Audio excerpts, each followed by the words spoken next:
এই কামলার বাচ্চা, প্রবাসে তো গেছিস কামলাগিরি করতে, পড়াশোনাও তো ঠিক মতো করতে পারোস নাই। মাত্র ক্লাস 8 অব্দি পড়ছস। তুই জানোস আমার পিছনে কত ছেলে ঘুরে? এই আপনার নামে কি জয়? আর আপনার সাথে কি আমার বিয়ে ঠিক হয়েছে? জি আসসালামু আলাইকুম, আমার নামই জয়। আর আপনার সাথে আমার বিয়ে ঠিক হয়েছে।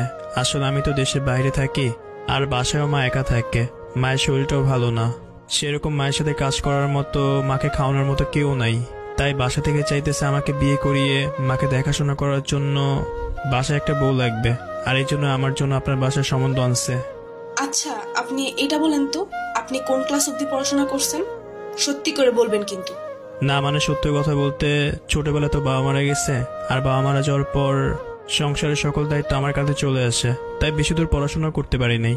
আমি ক্লাস 8 অব্দি পড়াশোনা করছি, আর 2-3 বছর পর দেশের বাইরে চলে আসছি। এই কামলার বাচ্চা, প্রবাসে তো গেছিস কামলা। আমার পেছনে সবাই নিন্দা করে, সেটা বড় কথা নয়। বড় কথা হলো নিন্দা করতে গেলেও তাদেরকে সেই আমার পেছনেই থাকতে হয়।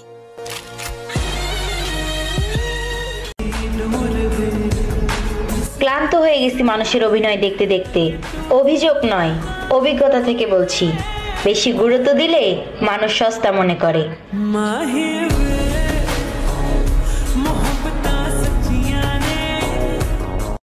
এই তুমি তো হসপিটালে গেছিলা, ডাক্তার কি বললো তোমাকে? আগে তুমি আমাকে এটা বলো, তোমার কি বাবা হওয়ার অনেক ইচ্ছা? হ্যাঁ অনেক ইচ্ছা আমার খুব ইচ্ছা। আমার বাচ্চা আমাকে যখন বাবা বলে ডাকবে, আমি তখন সবাইকে বলবো যে আমার বাচ্চা আমাকে বাবা বলে ডাকছে। আর সেদিন আমার চেয়ে বেশি খুশি কেউ হবে না। দেখো, খুব কষ্ট নিয়ে বলতে হচ্ছে। ডাক্তার বলছে যে আমার কখনো বেবি হবে না। তোমার তো খুব ইচ্ছা বাচ্চার বাবা হওয়ার। তুমি আরেকটা বিয়ে করে ফেলো, কারণ আমি চাই না আমার জন্য তোমার স্বপ্নই রয়ে যাক। দেখো, খুব ইচ্ছে করছে নিজের গালে নিজেকে থাপ্পড় মারতে। দেখো একটা কথা বলি, বাচ্চা হবে না বলে আমি তোমাকে ছেড়ে দিব এরকমটা তো নয়। আমি তোমার স্বামী, জীবনে যে কোনো পরিস্থিতিতে আমি তোমার সাথে থাকবো। আরেকটা কথা, যদি বাচ্চা না হয় তো আমরা বাচ্চা পালক নিয়ে আসবো। এটা আমাকে বলো, তুমি আল্লাহকে ভরসা করো? হ্যাঁ, আল্লাহকে ভরসা করি তো। যদি আল্লাহকে ভরসা করে থাকো তাহলে একটা কথা মনে রেখো, ডাক্তার হচ্ছে একজন ওসিলা, আর আল্লাহ চাইলে। হ্যালো, কেমন আছো? ফোন দিছো কেন? কেন, কি হয়েছে? বলো। কিছু হয়নি। কিছু তো একটা হয়েছে।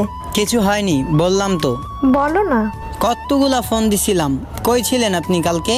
ঘুমিয়ে পড়েছিলাম। থাক, হইছে। সরি, বললাম তো সরি। মানি না, রাগ করছি।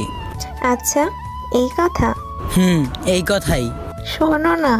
বলছি না, রাগ করছি, তোমার সাথে কাটটি। আচ্ছা, তোমার গালটা একটু এদিকে আনো। কি দিবা? এই নাও। আরেকটু কাছে নাও। হইছে? থাপড়াইয়া তোর গাল লাল করে দিব, ফাজিল একটা। এইটা কি হইল? তোমার জন্য এইটাই ঠিক আছে।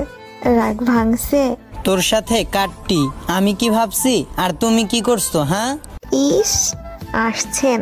হুম। ওই শোনো না। বলো।